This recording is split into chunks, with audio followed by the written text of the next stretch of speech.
What is a life? ज़िंदगी क्या है? ज़िंदगी एक किताब है जिसके पहले सफ़े पर हमारी डेट ऑफ बर्थ लिखी हुई है, हमारी पैदाइश लिखी हुई है, और उसके आखिरी सफ़े पर हमारी मौत, और उसके सेंटर वाले जो सफ़े हैं उस पर हम कुछ भी लिख सकते हैं। हमारी जो एक्टिविटीज़ होती है वो उस खाली सफ़ों में लिखी जाती है। किताब में आप वो चीज़ें फीड करवाएं कि जब आप मालिक कायनात के सामने पेश हो तो आपको शर्मिंदा होना ना पड़े। मौलाना रूम इस हवाले से एक बहुत ही प्यारा वाक़या कोट करते हैं कि एक शख्स को एक कीमती हीरा मिलता है और वो उस कीमती हीरे को लेकर एक जौहर के पास चले जाता है, एक ज्वेलरी शॉप वाले के पास चले जाता है। वो ज्वेलरी शॉप वाले को कहता है कि सर, ये मेरे पास हीरा है, इसको मैंने सेल करना है, ये हीरा मैंने बेचना है, इसकी क्या कीमत दोगे आप? ज्वेलरी शॉप वाला उस हीरे को देखता है, उस हीरे को देखने के बाद कहता है कि तुम्हारा हीरा तो बहुत ही ज़्यादा कीमती है, अगर मैं अपने शॉप पे मौजूद एक एक चीज़ भी बेच दूं, सेल कर दूं, तब भी मैं इस हीरे की कीमत पूरी नहीं कर सकता।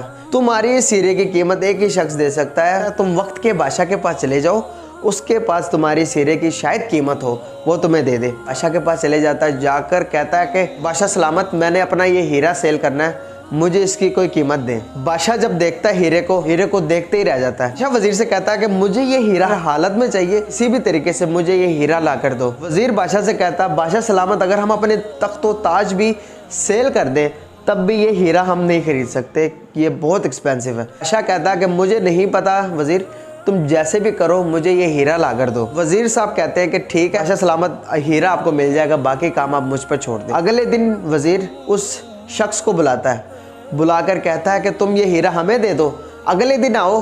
अगले दिन आकर महल के सातों दरवाजे से कहीं से भी इंटर हो जाओ, जो चीज़ चाहिए तुम लेके जाओ। तुम्हें टाइम दिया जाता है सुबह सूरज निकलने से पहले और सूरज गुरूब होने तक, तुम जो चीज़ महल से बाहर ले गए वो तुम्हारा। वो शख्स कहता है कि बड़ी ऑफ़र दे दी है मुझे, तो मैं तो बड़ा खुश हूँ आज।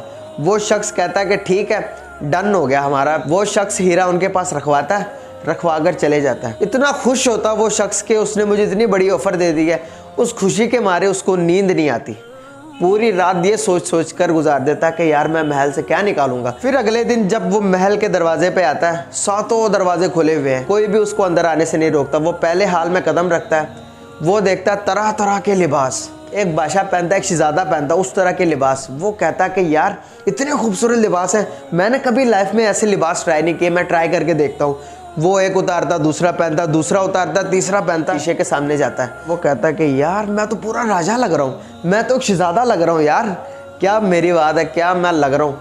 फिर वो लिबास पहनने के बाद अगले हाल में जब वो कदम रखता है तो तरह तरह के खाने, अपनी ज़िंदगी में नहीं देखे थे इस तरह के खाने, वो देख के हैरान और परेशान होता रहता है। फिर वो बैठता खाने के लिए, कोई यहाँ से पकड़ रहा है, यहाँ से पकड़ रहा है, यहाँ से पकड़ रहा है, खा के वो बेहाल हो जाता है। खाना खाने के बाद थोड़ा आगे जाता है, वो देखता है शाही तख्त लगा हुआ है जिस पर एक कनीज़ें ऐसे हवा दे रही हैं, तख्त के इर्द गिर्द कनीज़ें। वो कहता है कि थोड़ा इंजॉयमेंट हो जाता, सो लेते हैं, अभी सुबह सुबह का टाइम है, पूरा दिन पड़ा हुआ है, तो थोड़ा सा 1 घंटा रेस्ट करता हूँ, उसके बाद सामान बाहर करने का रस्म शुरू करता हूँ। वो यही सोचकर सो जाता है, कनीज़ें उसको हवा दे रही हैं। थोड़ी देर बाद संतरी आके उसको उठा रहे, उठ जा भाई उठ जा, तेरा टाइम पूरा हो गया। उठता तो ऐसे से हाथ मारता हाथ मार के कहता कि ये भी ले जाओ, ये भी ले जाओ, वो भी ले जाओ। फिर उसको संतरी बोलते हैं, बेटा तुम्हारा टाइम अब चुका, तुम यहाँ से एक तिनका भी नहीं लेकर जा सकते हो। उसको संतरी उठाकर महल से बाहर फेंक देते हैं। वो सर पे हाथ रख के बैठ जाता है। फिर क्या होता है? मौलाना रूम फरमाते हैं, हर एक इंसान को अल्लाह ताला ज़िंदगी में एक कीमती हीरा देता है। शख्स ने अपना हीरा ज़ाया कर दिया, अपने कीमती हीरा ज़ाया कर दिया। अगर वो चाहता तो महल के अंदर इंटर हुआ कि कोई एक नॉर्मल से ड्रेस पहन लेता, पहनने के बाद भूख मिटाने के लिए कोई हल्का फुल्का खाना भी खा लेता, अपनी नींद को कुर्बान कर देता। जो महल को उसको एक मखसूस टाइम मिला था, उस टाइम के अंदर रहते हुए महल के अंदर से जो सामान था वो आहिस्ता आहिस्ता से बाहर लेके जाता। वो एक दिन में अपने लिए भी उस तरह का महल खड़ा कर सकता था। मकसद होता कि बस हम अपने जिस्म को सजा ले, जैसा भी है कपड़े शपड़े पहन ले तो हमारी ज़िंदगी संवर गई। कुछ लोग ज़िंदा रहने के लिए खाते हैं और कुछ लोग खाने के लिए ज़िंदा रहते हैं, खाने के बाद सोने ही रह जाता है, फिर हम अपनी ज़िंदगी को ज़ाया कर देते हैं। फिर जब हमारा टाइम ख़त्म होगा फिर हम कहेंगे यार हमें 2 मिनट दे दो यार, हम सुबहान अल्लाह कह दे, हमें थोड़ा टाइम दे दो, हम अल्हम्दुलिल्लाह कह दे, यार थोड़ा टाइम दे दो मुझे फरिश्तों, थोड़ा टाइम दे दो, मैं कुछ चीज़ सदका कर दूँ। फरिश्ते कहेंगे नहीं, जो तुम्हारा टाइम था तुमने अपना टाइम ज़ाया कर दिया, अब तुम्हारे पास 1 सेकंड का भी मोहलत नहीं है।